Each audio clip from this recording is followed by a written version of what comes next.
morning, everyone. Good evening, good afternoon, wherever you are, and welcome to this week's Weekly Energy Boost.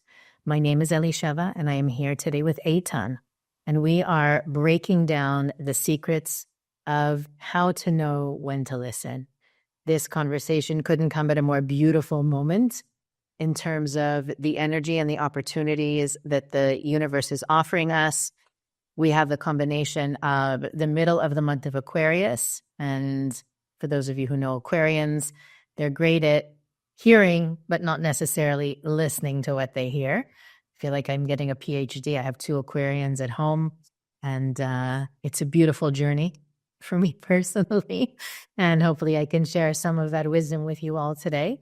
But also, the opportunity exists for us in this week's energy to strengthen not only our ability to discern the guidance, the positive guidance versus the negative influence from external sources, but also to tune in and be honest and clear about the voice inside each one of us, the true voice, the voice of our soul that is constantly guiding us, pushing us toward elevation, powerful opportunities, and expansion, and how to not confuse that with the other voice that many of us push up against every day that we call in Kabbalah the voice of the opponent.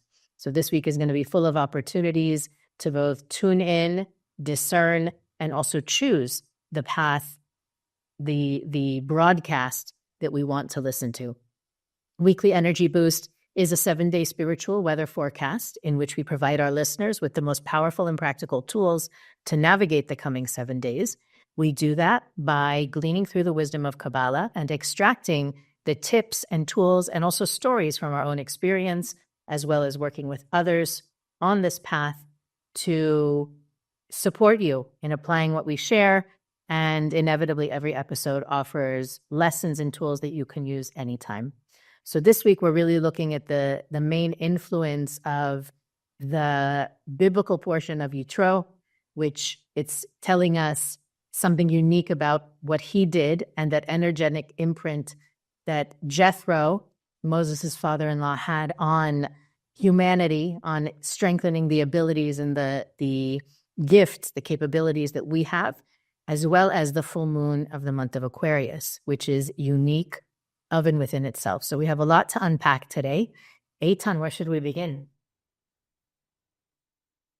I think one of the questions that some of our listeners would ask, because often we're saying, while we're interacting all day long with people, be mindful that the most important relationship is between you and the light, between you and the Creator.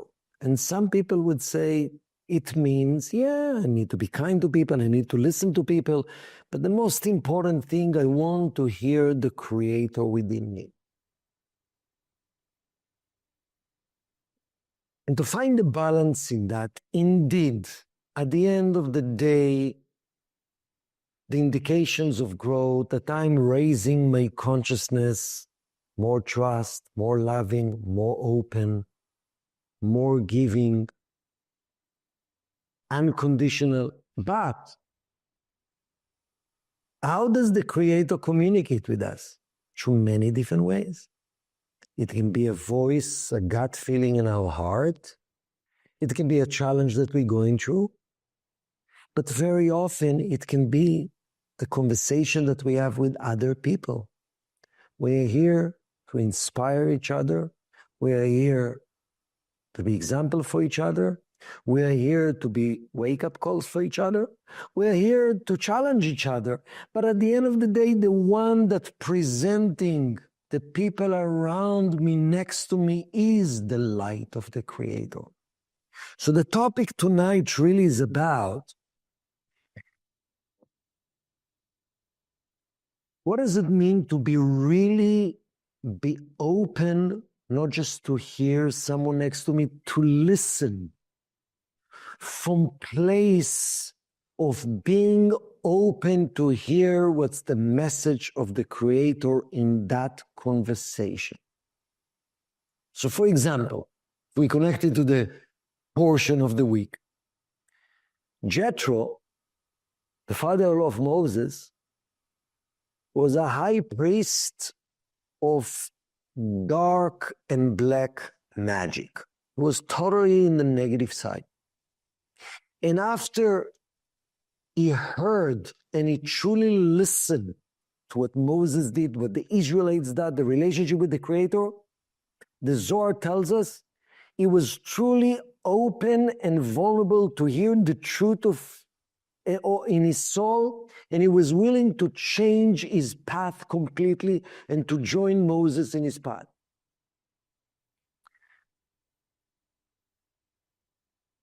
The Zohar tells us many people heard, but few people transformed their ways completely, because each one was really open. Each one of us in our own life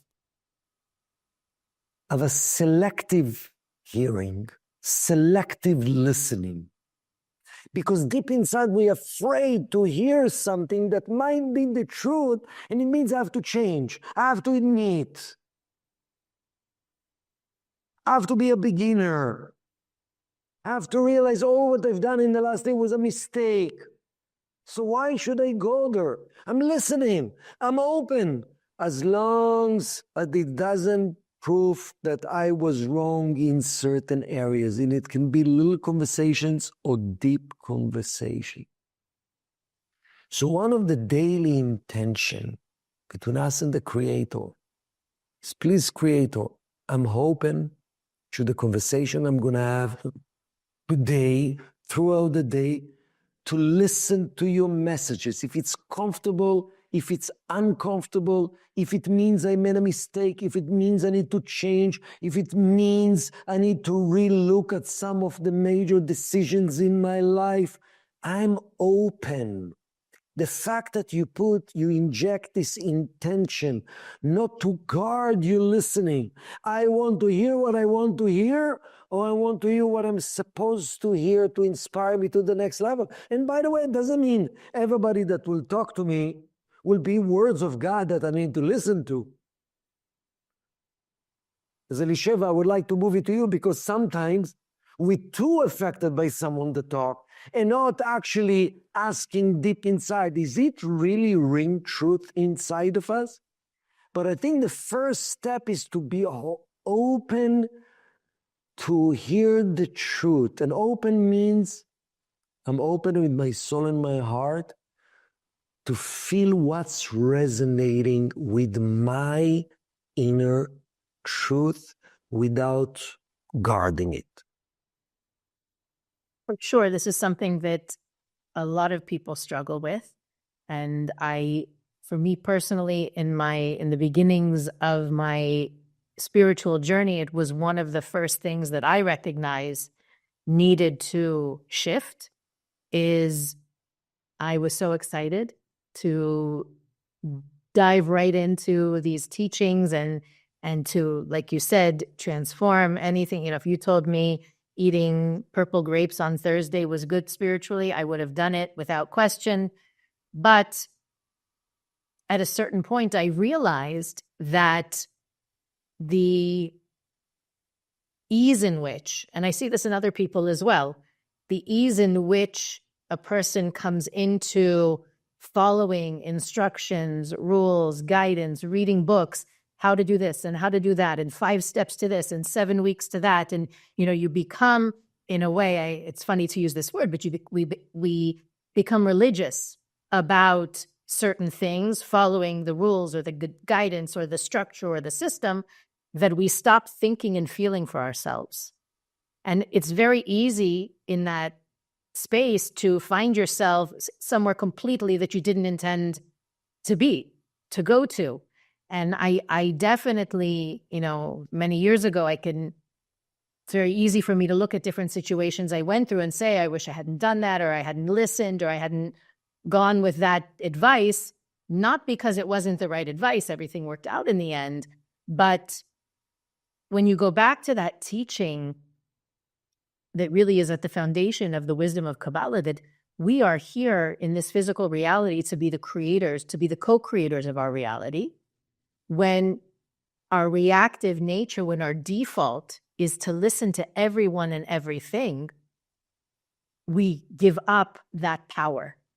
And after enough time, the result will be a very hollow and shallow existence because we weren't the ones who chose that existence. We accepted it. We followed it. We received it and we went with it. And so I think that there is an important balance to strike between being open to guidance, suggestions, teachings, advice, consciousness from outside, but use such an important word. Does it resonate with me? And not it doesn't resonate with me because it means I'm going to have to apologize or it means I'm going to have to admit I was wrong or change my ways. But can I take responsibility for this? Can I use what I've heard or the guidance that I received and take even greater ownership of my story, of my life, of my movie? Being the cause and the creator is the reason I was here. So it's a fine line to walk. On one hand, we want to be open and we want to listen, and the universe, the creator, is communicating with us at all times, sometimes through the voice within, but also sometimes externally, giving us signs, signals, messages, inspiration from outside.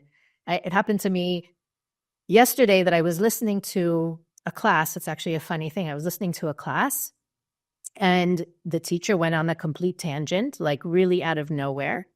And this morning I had a meeting with somebody and they asked me about the exact idea that the tangent was for this another teacher I was listening to.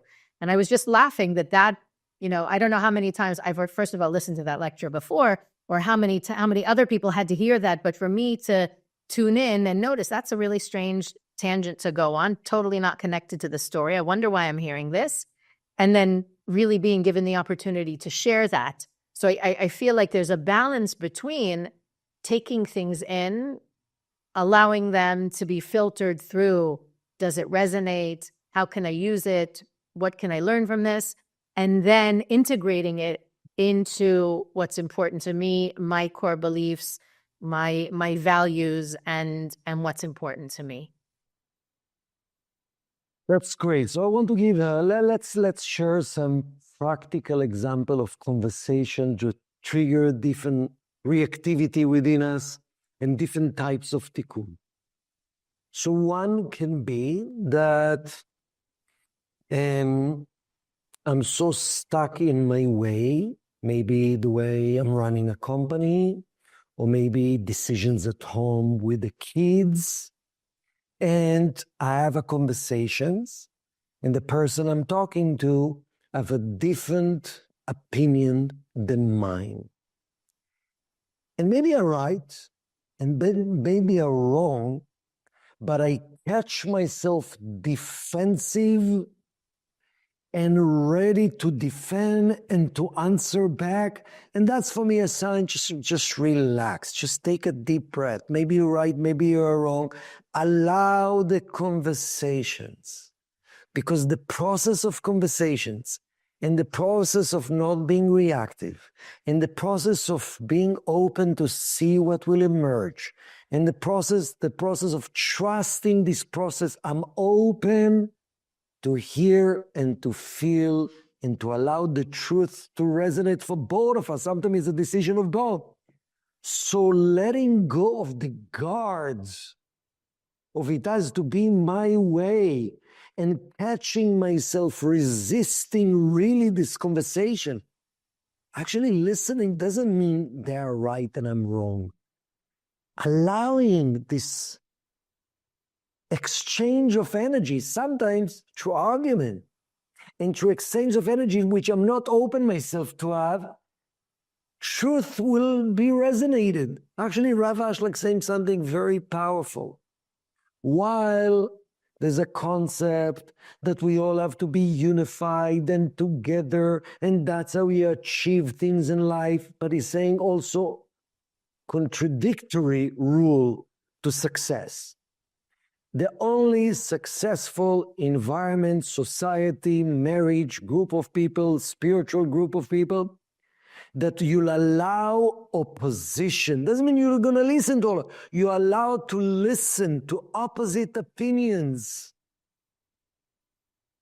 And if your heart in the right place and you're not coming from ego, these different opinions will allow truth to emerge. And it's very important. A lot of people think unity. You're right. You said so. So I have to listen to you. We'll be together. Unity is that eventually, yes, we'll decide together from place of love. But in the process, it's okay that things are a little disturbing. So this is one example that all of us needs to be open. Can you share other examples? I just want to ask you a question about that, your example, Eitan. What does it mean about me if I'm getting defensive or annoyed when I'm listening to you? For me, when I'm defensive or annoyed, it's not always because I don't agree with you, it's because I don't have patience for the process of discussions. You know, I don't have the patience. So depend on the person. So for me, not having the patience for this process, it's not having the patience for the creator, because this process is necessary to allow realizations and clarity. And if I'm running a meeting and my intention of the meeting is just to deliver and to let everybody just be in the same page like me, so there's no point of having a group. There's no point.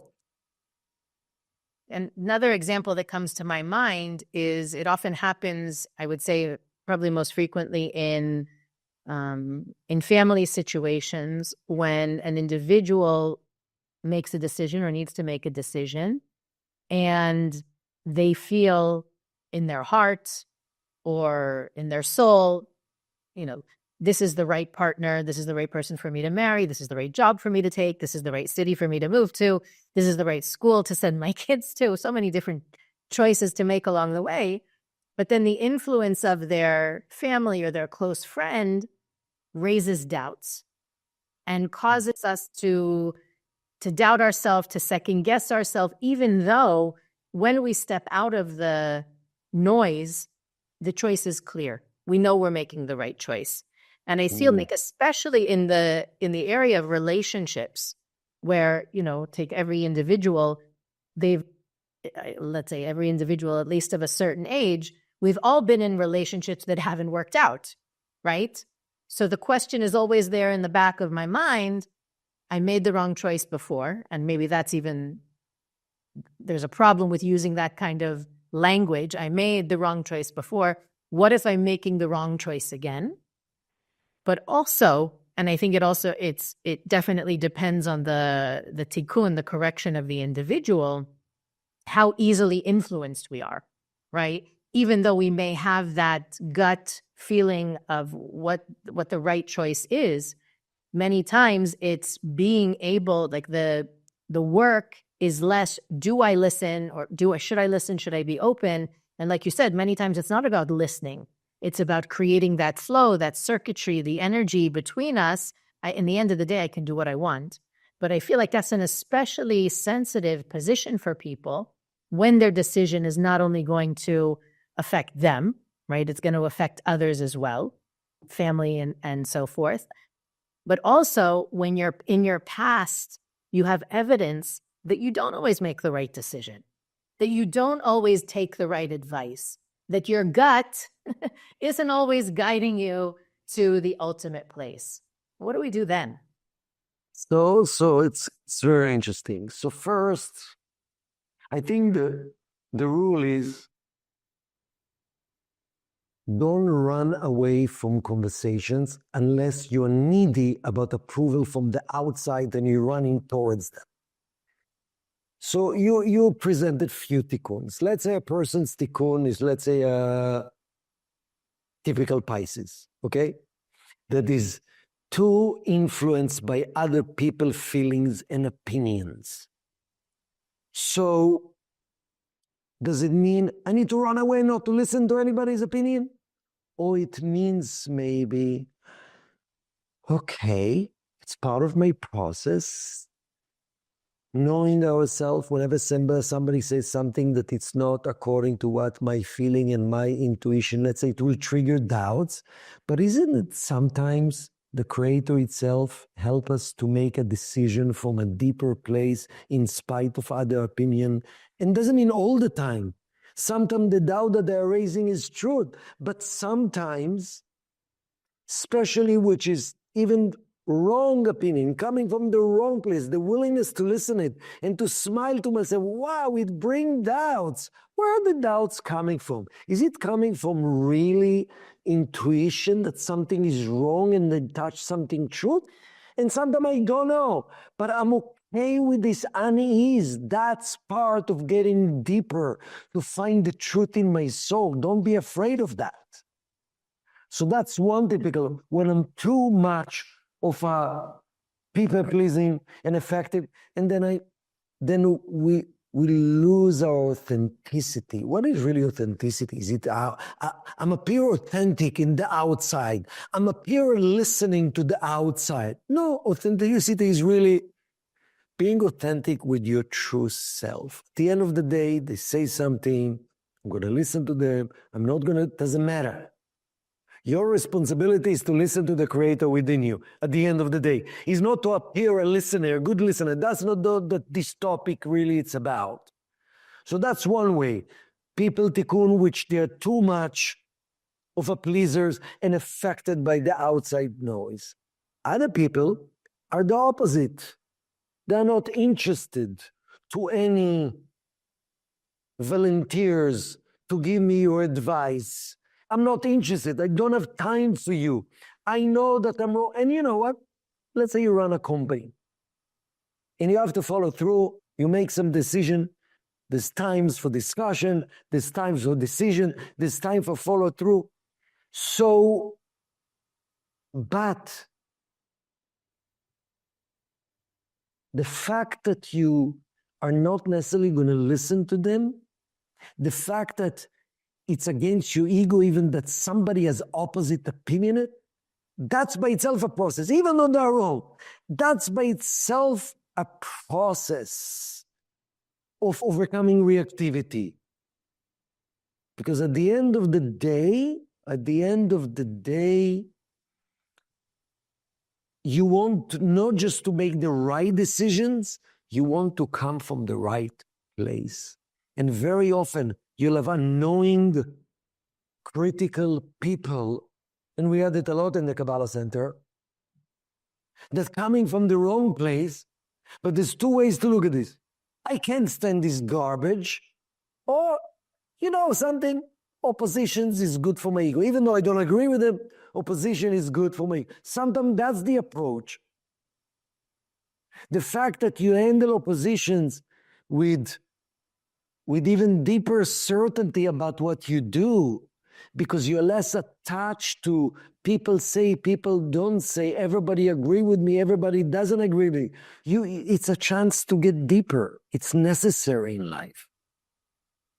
Well, I'm thinking, I'm sure there's people who are listening to us that are that type of person, that aren't really interested in other people's opinions or ideas or leave me alone and doing my thing. What are the signs that we're ignoring messages, that we're not listening? How do we catch ourselves before it's too late? That's a good question. Actually, you reminded me a story. I went once with the Rav Berg and Karen Berg to a restaurant with another couple. And suddenly, Karen Berg turned to the waiters there and asked her an odd question. What's in your mind? Can you show me what's in your mind? And afterwards, and Karen smiled with that woman and said, I forgot what she answered. And Karen said, I was asking a question. I was asking the Creator a question, clarity about something. And I felt that this lady has the answer for me. So always knowing and being with the Rav Karen, listening to people from curiosity of what the Creator here wants to tell me. It's not just about a question that I have a direction. Sometimes it's about from left field, the answers that I need will come. Creative ideas. I'm struggling with something in my life, and two people will have a loud conversations, an argument, and we'll realize, wow, that's the answer. Are we open to hear what the universe wants to tell us? It says about Rabbi Isaac Luria He was not able just to listening to people's messages and where they're coming from. He was able to listen to the language of the birds that telling us lessons. He was able to listen to the language of the flames. If you look at every candle of different flame, every fire, it looks different. It's actually communicating with us. He was able to listen to the language of the trees. Everything is communicating to us in a unique way. And as we become truly open to listen, we realize the whole universe, like it says, the whole universe was created just for me. It sounds selfish, but it's not. From the point of view, what is my message to grow, to elevate? And if I'm just thinking as you're speaking, if all of us had that mindset, how can I grow? What is this message telling me? Why am I hearing what I'm hearing? Think about what a different reality we would live in, right? Like you see what's going on in the world today, and everybody has their opinion and everybody's pointing at who's wrong or who's the problem. Being more in that mindset of, I know what feels right to me, right? I know what resonates with me. I know what my truth is. And I think that's one of the most difficult parts of this journey is being honest, being clear. First, having those conversations with yourself and being aware of what's true for you, what's real for you, and then operating from that place of openness. I'm here to learn, I'm here to grow, and just being, I feel like if everybody would just do an hour more of that a day, a day more of that a week, the world would look very different. And for that reason, when we share these concepts every week, it's a lot, even though 30 minutes sometimes seems very short. Even if you take one piece of what you heard, right? The funny thing is the podcast didn't exist. It's a relatively new invention, and people are listening and consuming consciousness, information, wisdom, facts at probably the highest rates of all humanity. Something to think about in general also. What stays with you is what really counts. And that's one of the things that I think is important as we close up this week's episode, to think about what's the one thing you can take away with you into your life from what we shared. Or being, sometimes I do this also. I will ask a question or, tell the universe I need clarity or guidance in this particular area, and then randomly choose something to listen to. The answer is always there. So I feel like for all of us this week, if we can take that extra step to paying more attention, being more attentive when we're hearing what we're hearing, when we're listening to what we're listening to. It's a very funny side note. Many, many years ago, I lived like 45 minutes from the Kabbalah Centre, and I used to drive back and forth every day, almost every day. And I listened to a lot of classes on audio cassette, a lot of classes, a lot of lectures each day, finishing at least one, if not two.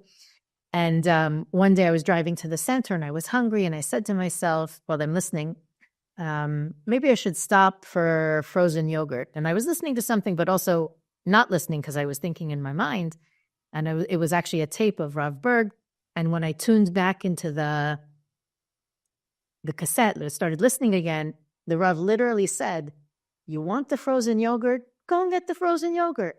Like that's the middle of So I feel like when you're really open, you will get the message that you need. And this week, if we're all going to focus on being more open and trusting the guidance that comes from within, we will experience elevation and growth and expansion.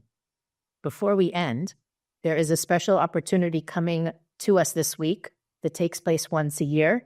And I would love for us to share a nugget on how our listeners can connect to that unique energy. It's this Wednesday night to Thursday night. So sunset Wednesday to sunset Thursday. It's the full moon of the month of Aquarius, but it has a special energy. Eitan, can you share with us a little bit about how we can take advantage of that? Yes, briefly. It's called Tu B'Shvat, which is the 15th day of the lunar month of Aquarius, full moon. And it's known to be The Rosh Hashanah, the head of the year of the vegetation kingdoms, of the trees. What does it mean? What does the vegetation kingdom represent? Trees represent? Trees represent central column. Central column is the balancing force that allowing light to be revealed. And what does it mean practically in the day-to-day? Every time we resist our reactive nature, we resist receiving instant gratification because we want it all, because we want closeness to the light. We're not settling for less. We're not settling for just feeling good, winning, being right. We're letting go. We're going against our natural gravity, which is, I want what I want. I'm in pain. I want to fix. I want to be right. I want to put them down. I'm angry. We say, let go of this need for instant gratification because I want the totality. That's called central column, resisting the reactive and opening myself to the light of the Creator. And that's what the trees are. Think about it. Trees gradually and consistently growing against gravity. They're bringing so much oxygen and importance and balance to our planet.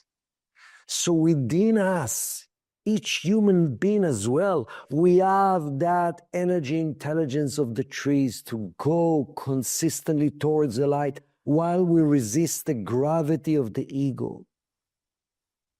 So that's one of the gifts of this day, which coming this week. And how do we connect to that? How do we let in that strength, that increase of support, increased ability to go against our personal gravity? So how do you connect to that? What is suggested is either Wednesday night or Thursday day, choose fruits like it's known as the fruits of Israel. You can choose a fig or a date or grapes and make a blessing and connect to that and eat that and meditate that actually you open yourself to connect to the vegetation kingdom within you, the power to resist, the power to go against gravity towards the Creator. It's the hardest thing in the world. It looks like we all would like the flow of doing what we feel, but usually the flow of our body, it's opposite of the flow of our soul. The flow of our body is towards instant gratification. So that would be the connection. And meditate before you eat the fruit. That actually you want to connect to the internal energy of the fruits, of the trees, of the vegetation kingdom. Imagine how selfless and non-egotistic trees are. What they bring to us, and they're not saying, look what I've done. So that's the energy we would like to connect. Something so simple, right? It takes a minute, 2 minutes. If you're meditating, maybe 5 minutes. But it's such a powerful connection. And I love the way that the Kabbalists give the internal understanding to the external action. Something so simple as eating a fruit. When you do it in that window, it takes on such a tremendous power. And I hope we'll reap the fruits of that as well this week. Lazy. Weekly Energy Boost is available on all podcast platforms, YouTube, Facebook, and Instagram. You can visit our website, weeklyenergyboost.com, to send us a message, to look into our archives, to read about the things we think are important for our listeners to know about, and to click the donate button to support Weekly Energy Boost. You can also most profoundly support us by sharing this episode with as many people as you think can benefit from these teachings, this wisdom. And as always, we'll see you next week on the Weekly Energy Boost.